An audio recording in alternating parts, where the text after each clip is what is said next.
Paris অলিম্পিকে টেনিসে দুই মহাতারকার লড়াই হলো এক পেশে। দ্বিতীয় রাউন্ডে রাফায়েল নাদালকে সরাসরি সেটে হারিয়েছেন নোভাক জকোভিচ।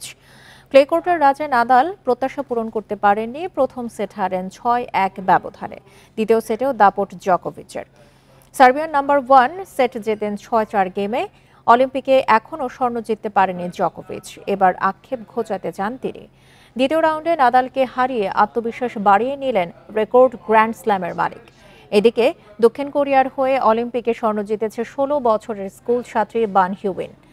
১০ মিটার এয়ার রাইফেলের শুট অফে চীনের হুয়াং ইউতিংকে ১ পয়েন্টের ব্যবধানে হারিয়ে ইতিহাস গড়েছে হিউবিন।